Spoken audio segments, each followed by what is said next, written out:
morning, everybody. This is GDO Jones, your video love, welcoming you to another edition of In Conversation, a video series I created hoping that you will be inspired to do better and be better by listening to and learning from the unique experiences of others. In a year where our brown black men have been shot down and shut up, we're going to be talking to two who are shining. I'll see you here with Charles Thompson and Dr. Owen Pyke. We're going to be talking today about this business here in Long Island, right here in Long Island, Huntington, New York. And the reason why I wanted to bring this to you guys is because these are two brown black brothers doing the damn thing, becoming inspiring to those of you who want to do what they do. So this type of business is about weight loss and about getting yourself together from start to finish. There's so many aspects of businesses that you guys could have gone into. Why did you choose this particular area of medicine? Well, I can speak for myself, right? Okay. I think bariatric surgery represents one of the most powerful tools that we have across all of medicine. And it's obvious when you consider the weight loss component of it. But when you consider the fact that many of these patients have comorbidities such as diabetes, high blood pressure, high cholesterol, sleep apnea, and even osteoarthritis from the joints bearing more weight than they were intended, you're looking at a tool that offers a solution for many of these problems. Correct. So I found it to be very transformative, and I thought that it would offer me a great deal of job satisfaction, and so far I've been correct. And you? Yeah, so very much similar to what Dr. Pyke said. It offers a tool for patients to use that corrects many of the problems that especially those of us in the black and brown communities deal with on a very daily basis. If you don't have diabetes or hypertension or heart disease, someone in your family does, or you know friends and families that suffer from these medical conditions. And weight loss surgery not only helps you lose weight, but it helps take care of those medical conditions as well. But listen, so it's so hard to lose weight. It's so hard to lose weight, and most people cannot afford to do the surgical avenue. So in my research, you guys also offer non-surgical routes to this area? That's right. And you start out with the dietitian, the nutritionist, and you have psychologists here? Sure, so I can actually, just to backtrack for a moment, in terms of the cost component, luckily, the insurance companies have seen the benefit of bariatric surgery. Okay. When you consider that a patient with diabetes, hypertension, obesity, may have multiple ER visits and multiple treatments for their comorbidities over the course of their life. Right. And you look at the surgical option being able to, in many cases, cure not only the obesity, but the comorbidities. Right. It should decrease, and it has been proven to decrease the number of ER visits, the amount of medication that person needs over the course of their life. So for all those benefits together, I think over time, the insurance companies have seen that it's actually cost effective for them. So patients who have BMIs of greater than 40 or 35 with a comorbidity such as hypertension, diabetes, sleep apnea, like they're basically covered by the insurance companies. Okay. Patients who fall outside of that, if they wanted weight loss surgical procedures, they would have to pay out of pocket. But in terms of approval, BMI 40 or 35 with one or more comorbidities is covered by the insurance. So my experience, I've been trying to lose weight, and I've done it through just sheer determination, okay? Sheer determination of just watching the calories, getting out there, walking, running, do what I have to do for a 60-year-old female. So what happens is, when you do that, you always get to the point where you plateau, okay? So you guys meet patients who come in here and they're so frustrated and they're so mad because, listen, I've been trying to do this for I don't know how many years, and you guys are like my last resort. So do you guys encounter that a lot in your practice? We encounter that quite often. And we always tell patients diet and exercise is always better, because not to expose you to the risks of surgery would be the best avenue. However, when patients finally get to our office, they've tried for years, decades. And so the question as to whether or not we're going to ask them to do diet and exercise is already answered. It's already answered. Because they've been trying that for so long. Now, as Dr. Pyke said, BMIs over 40 or BMIs over 35 with another medical condition, they're covered for weight loss surgery. This is something that's not out of pocket. Okay. This is something that the vast majority of insurance companies pay for. Right. And I think that's a misconception. People think that this is all out of pocket. No, this is something that insurance companies will pay for. And you know, there's a taboo associated with having surgery for weight loss. You're taking the easy way out. Right, exactly. This is not the easy way out. No, it's not. It's not the easy way out. Recovering from surgery, dealing with this new lifestyle modification, these are very difficult. It also adds years, essentially, to the end of your life. Right. Quality years. Quality of life. Quality years, that's right. So this is a procedure where, you know, even though we've been doing it readily for the past 30, 40 years, this is still a procedure that has a lot of, there's a lot of education that needs to be done to the public about the benefits of weight loss surgery and getting rid of a lot of the taboo that's associated with it. So I have one friend girl who did have, I believe she had the bypass procedure. Okay, she lost tons of weight. But she ate past the surgery.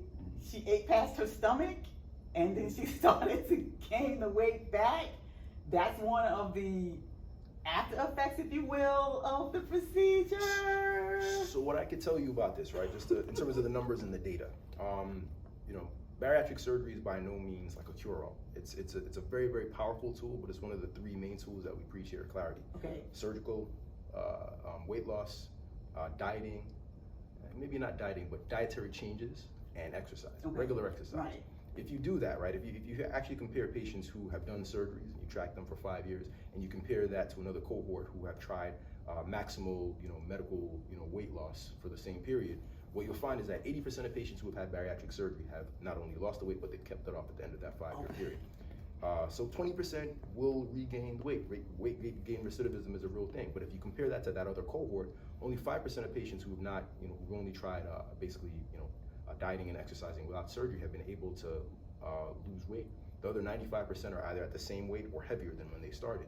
So when you compare 80% to 5%, I think you can see that surgery certainly shines as a better of the two options.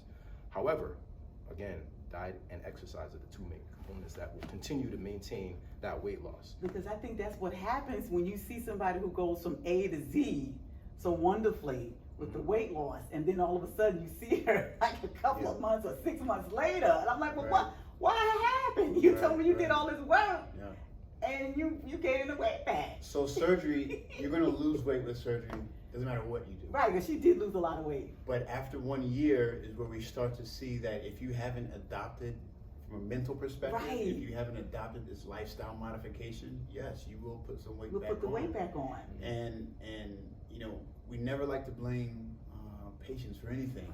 However, they have to do their part in buying into this lifestyle modification. Like Dr. Pyke said, all we're doing is giving you a very good tool. Right. And as with any other tool, if you don't use the tool properly, you're not going to get the results. Right. So you have to use that You have to tool. work it. Starts in the mind first. Absolutely, absolutely. And what weight loss surgery does, since you lose weight regardless, weight loss surgery gives you a good 8-9 months after surgery while you're losing weight to really reprogram your mindset and make those lifestyle modifications. So how important is the component of psychology? Do you guys have that? Is that part of the process here? Do they have to meet with that person first, or is that within the 8-9 months transition? It's a great question. So before the patients actually even go to surgery, there are a number of different providers that they're required to see. One of which is a psychiatrist or a psychologist, and the other 3 are primary care doctor, a cardiologist, and a pulmonologist. Not necessarily for insurance, but that's something that's a part of our process here. Right. So they have to have all those clearances because it's life-changing surgery. We want to make sure that patients are psychologically prepared for the changes that they're going to have to undergo. Right. So you guys already said you had to have a BMI of greater than 35-40. Looking at it from another aspect of, say you were a plastic surgeon, and you see this lady or this guy come in and they want to have plastic surgery again for the 45th time, okay? And you know for a fact that you're not going to do it because this woman or guy has an issue, body dysmorphic disorder, or they got to have look like a cartoon character or Avatar or J-Lo or whoever. You know what I mean? So that has to play a part. I mean, you guys know who is a good candidate and who is not a good candidate just from simply having a conversation with the person. So, and I'm glad you brought this up.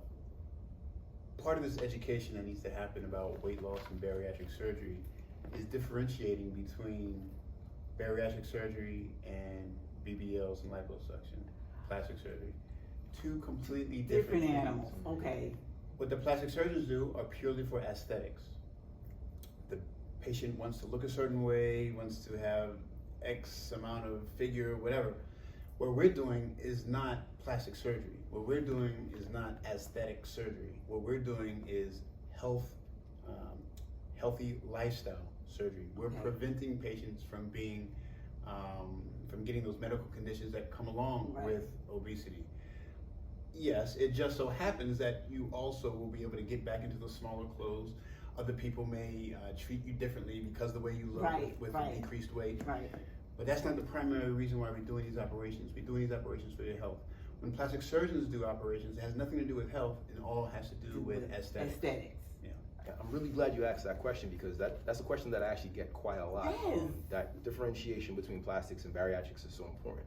Now, the one place that they kind of do overlap sometimes, which I'll touch on briefly, is that after bariatric surgery, it's not uncommon for patients to have some excess skin after they've lost weight. Yes, you did have that.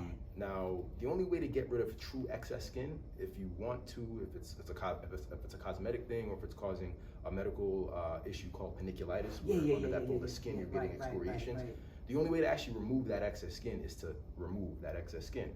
So if patients were interested in that, that would be something that a plastic surgeon would take care of.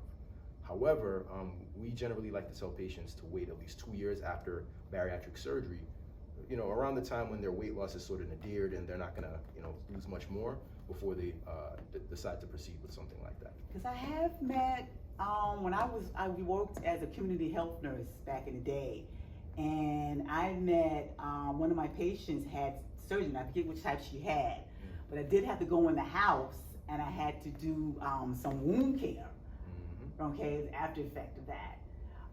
And I was talking to her, and this was decades ago, and I was talking to her, and I remember how satisfied she was with the surgery. And I know from then to now, you guys have made tremendous strides in perfecting these particular procedures.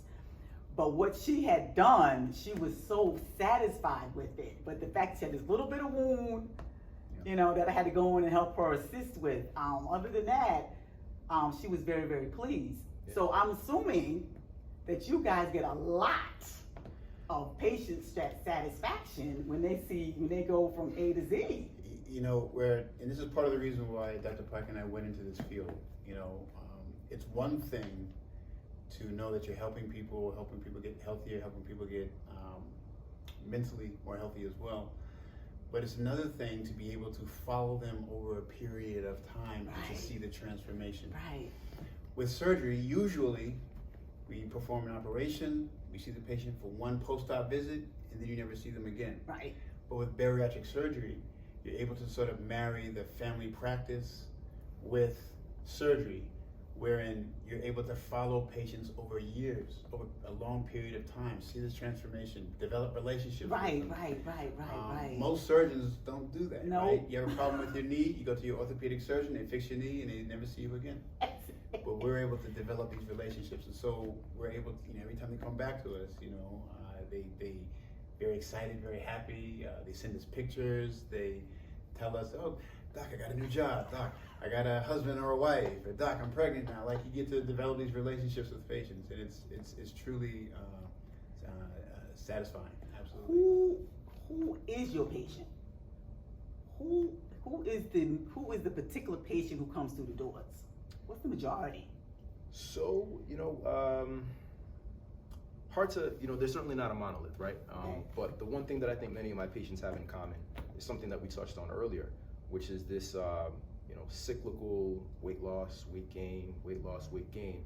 And it's kind of like this upward trending zigzag line that they go through where, you know, they've been trying to lose weight for a long time. And it's not that they can't lose weight, it's that they can't maintain that weight loss. Right, so they've been trying for many years, diet, exercise, they've tried different diets, and you know, ultimately, unfortunately, it hasn't worked. They unfortunately weren't able to fall in that 5% of patients who were able to lose weight without surgery. So they come to us. I have to say that most patients are, you know, female. That's what I'm tending to see, but unfortunately, only like less than 1% of patients who actually qualify for bariatric surgery ultimately actually have surgery. So I think that there are many patients out there who would qualify that we're not yet seeing, which is why I think outreach and kind of letting the public know the true benefits of bariatric surgery and what we really are is so important. So I saw the pictures. I saw some before and after. Whole like grinning and stuff going on in the pictures. It's fantastic. They're happy. We're happy for them. So the transition, a little bit here. You could have chosen 10 billion people on the planet to be with you as a partner, as an employee. How did you guys marry? What happened? Well, quite honestly, it was all by chance. I put an ad out. I was looking for a surgeon. Putting that ad out, I knew that I wanted a particular type of surgery, and I was hoping that I'd be able to find someone that could mesh with what clarity sort of is founded on, about what our ideals are founded on. I met Dr. Pyke. We hit it off right away. We went out to lunch, and then a few weeks later, we went out to dinner with our wives. And you know, in the truest sense of the word, if you could sort of imagine, I don't even know what I'm trying to say. It just, we just connected. We connected, and very similar. And this can go off on a whole nother conversation, but very similar background and upbringing. Yeah. Which sets the stage with, you know, how you are as an adult. Right? Correct. Your background, Correct. Your upbringing. Right. Very similar upbringing. Very similar ideals in terms of how to care and manage patients. Same personality type, I think, very similar. So all of these things sort of just came together, and it was just a very fortuitous meeting and encounter. And here we are a year later. That's how I was sitting in my office, and one of the surgeons said, "Did you know that?" I said, "What do you mean? Dr. Pyke is in Huntington?" What?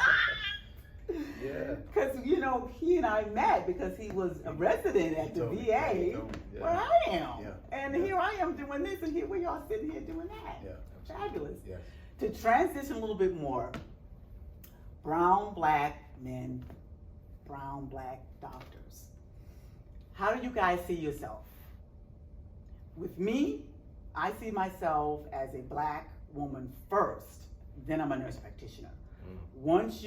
Once I do that, then I always have to be, if you will, on guard. I always have to be ready for whatever comes my way from any trigger in the environment, because I'm a black woman first, then I'm a nurse practitioner.